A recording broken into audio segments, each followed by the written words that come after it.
Olá, seja muito bem-vindo de volta. Dessa vez nós estamos aqui para a segunda lição da nossa revista Tome Conta de Si Mesmo. O título da lição é Quem você será daqui 5 anos? A base bíblica se encontra em Provérbios 16, de 1 a 3, que diz assim: Ao homem pertencem os planos do coração, mas do Senhor vem a resposta da língua. Todos os caminhos do homem lhe parecem puros, mas o Senhor avalia o espírito.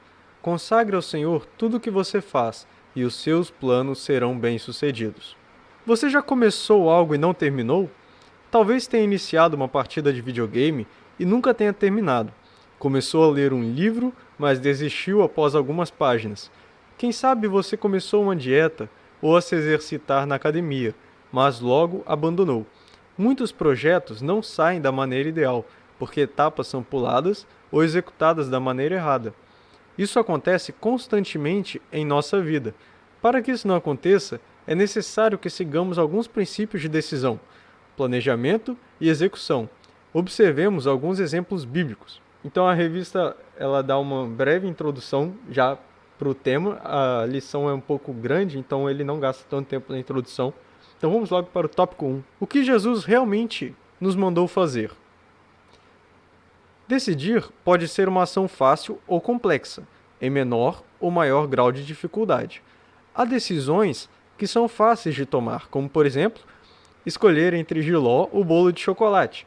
Há outras decisões que exigem mais de nós, como escolher que roupa vestir, o que temos no guarda-roupa, ocasião, que jogo comprar, preço, tipo de desafio. Nossas decisões são influenciadas por diversos fatores, como moda, amigos, preço, sentimentos, durabilidade, cor, tamanho, sabor, etc. Muitas vezes, esses fatores nos fazem escolher de forma errada. Certas decisões podem ter consequências irreversíveis. Às vezes, escolhemos algo simplesmente porque todo mundo faz, ou todo mundo tem ou quer. Pode até ser que nem gostemos daquilo. Somos influenciados pelas escolhas e gostos de nossos amigos, colegas e familiares. Escutamos certo tipo de música, usamos um estilo de roupa que nem curtimos muito ou escolhemos uma profissão por influência de outros.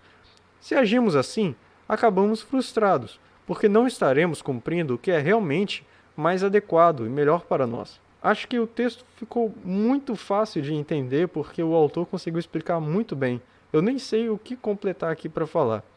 Eu acredito que vocês tenham entendido bem também aí o que o autor quis dizer. No próximo parágrafo teremos uma passagem que é Reis, o livro de Reis, no capítulo 12, dos versículos de 1 a 16.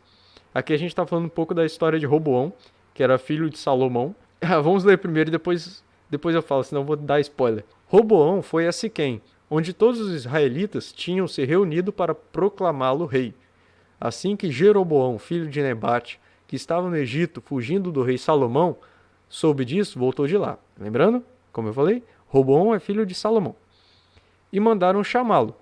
Então ele e toda a assembleia de Israel foram ao encontro de Roboão e disseram: Teu pai colocou sobre nós um jugo pesado, mas agora diminui o trabalho árduo e este jugo pesado, e nós te serviremos. Roboão respondeu: Voltem a mim daqui a 3 dias. Então o povo foi embora. O rei Roboão perguntou às autoridades que haviam servido ao seu pai Salomão durante a vida dele, ou seja, sábios: Como vocês me aconselham a responder a este povo? Eles responderam: Se hoje fores um servo desse povo e servi-lo, dando-lhes uma resposta favorável, eles sempre serão teus servos. Ou seja, a ideia dos sábios era que ele acatasse o pedido que aquele povo pediu, de diminuir a dívida que o antigo rei, que era Salomão, o pai de Roboão, tinha imposto. Roboão decidiu fazer outra coisa. Vamos continuar lendo. Roboão, contudo, rejeitou o conselho que as autoridades de Israel lhe tinham dito e consultou os jovens que haviam crescido com ele e o estavam servindo. Perguntou-lhes: Qual é o conselho de vocês? Como devemos responder a este povo que me diz: Diminui o jugo que teu pai colocou sobre nós? Os jovens que haviam crescido com ele responderam: A este povo que te disse: Teu pai colocou sobre nós um jugo pesado? Torna-o mais leve? Dize: meu dedo mínimo é mais grosso do que a cintura do meu pai. Já os amigos de Roboão, que ele foi consultar, eles falaram para ser mais rigoroso ainda do que Salomão tinha sido com aquele povo e cobrar ainda mais impostos, mais dívidas e tal.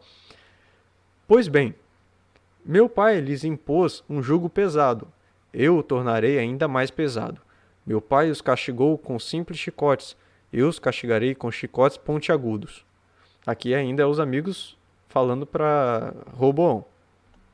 3 dias depois, Jeroboão e todo o povo voltaram a Roboão, segundo a orientação dada pelo rei. Voltem a mim daqui a 3 dias, que Roboão tinha falado. Mas o rei lhes respondeu asperamente, ou seja, duro. Rejeitando o conselho das autoridades de Israel, seguiu o conselho dos jovens e disse: meu pai lhes tornou pesado o jugo. Eu o tornarei ainda mais pesado. Meu pai os castigou com simples chicotes. Eu os castigarei com chicotes pontiagudos. E o rei não ouviu o povo, pois esta mudança nos acontecimentos vinha da parte do Senhor, para que se cumprisse a palavra que o Senhor havia falado a Jeroboão, filho de Nebate, por meio do silonita Aías. Quando todo Israel viu que o rei se recusava a ouvi-los, responderam ao rei: que temos em comum com Davi? Que temos em comum com o filho de Jessé? Para as suas tendas, ó Israel, cuide da sua própria casa, ó Davi. E assim os israelitas foram para suas casas. Aqui pode ter sido o princípio da divisão dos reinos, porque aí foi dividido entre o reino do norte e o reino do sul, que eram os judeus e os israelitas. Ou seja, uma decisão ruim acatou na divisão de um reino. Você tem ideia do que é isso, cara? A palavra de Deus nos ensina muito sobre as decisões que tomamos. Vemos em 1 Reis 12, de 1 a 15, que o rei Roboão tomou uma decisão errada, quando ouviu o conselho de seus amigos e não os conselhos dos sábios, o que causou divisão entre o povo de Deus. Com a experiência de Roboão, aprendemos que não devemos basear nossas decisões no conselho dos ímpios, que também tem outra passagem que remete a isso, que é Salmos 1:1, que eu coloquei aqui embaixo para facilitar. Como é feliz aquele que não segue o conselho dos ímpios, não imita a conduta dos pecadores, nem se assenta na roda dos zombadores. Se você não viu o vídeo anterior, eu sempre coloco a versão da NVI para ficar mais fácil de entender. E você pode procurar aí esses versículos na Almeida ou alguma tradução que você goste mais. Eu coloco na NVI porque é uma tradução muito simples de se entender. Aprendemos também com a Bíblia que não devemos basear nossas decisões exclusivamente em nossos sentimentos. Em Jeremias 17:9, lemos que o nosso coração é enganoso. Por isso, podemos tomar decisões das quais venhamos a nos arrepender. E o texto diz assim: o coração é mais enganoso que qualquer outra coisa, e sua doença é incurável. Quem é capaz de compreendê-lo? A Bíblia nos ensina que o coração do homem pode fazer planos, mas a resposta certa vem dos lábios do Senhor. Isso está escrito em Provérbios 16:1. Assim, todas as nossas decisões devem ser baseadas na vontade de Deus, conforme Tiago 4,15 nos instrui.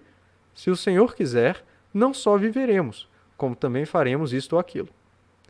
Sendo assim, devemos escolher o que Deus quer que façamos.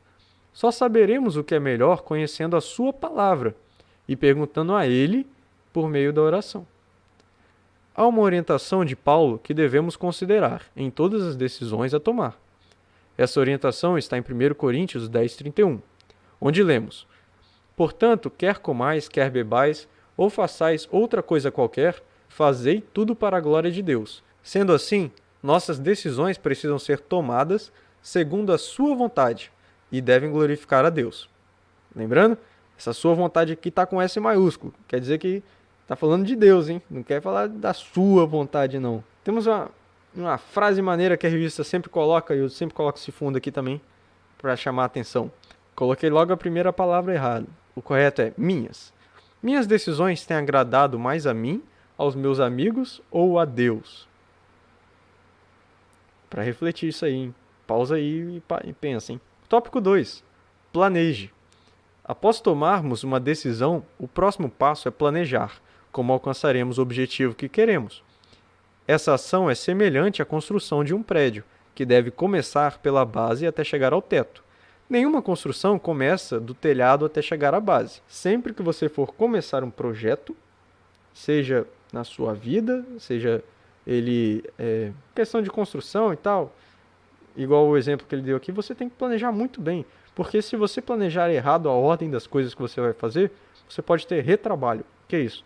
Você vai ter que desfazer o trabalho que você fez para fazer de novo. Em Lucas 14, dos versículos 28 ao 32, lemos assim: Qual de vocês, se quiser construir uma torre, primeiro não se assenta e calcula o preço, para ver se tem dinheiro suficiente para completá-la? Pois se lançar o alicerce, ou seja, a fundação, e não for capaz de terminá-la, todos os que a virem rirão dele, dizendo: Este homem começou a construir e não foi capaz de terminar. Ou, qual é o rei que, pretendendo sair à guerra contra outro rei, primeiro não se assenta e pensa se com 10.000 homens é capaz de enfrentar aquele que vem contra ele com 20.000? Se não for capaz, enviará uma delegação, enquanto o outro ainda está longe. O outro quem? O outro rei. E pedirá um acordo de paz. No texto de Lucas, Jesus nos ensina que a vida cristã requer alguns sacrifícios. Por meio de um exemplo humano que ilustra um evento divino, ele mostra como é importante saber o custo de um projeto que desejamos começar. Os resultados de nossas ações serão determinados pelo processo utilizado desde o planejamento à execução. Ao estudarmos a Bíblia, vemos que Deus criou o mundo de uma forma organizada, como a gente pode ver em Gênesis 1.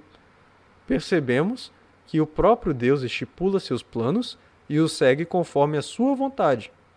Isso é nítido no decorrer da revelação bíblica. Tópico 3, eu coloquei 2, mas está errado ali. Perseverem.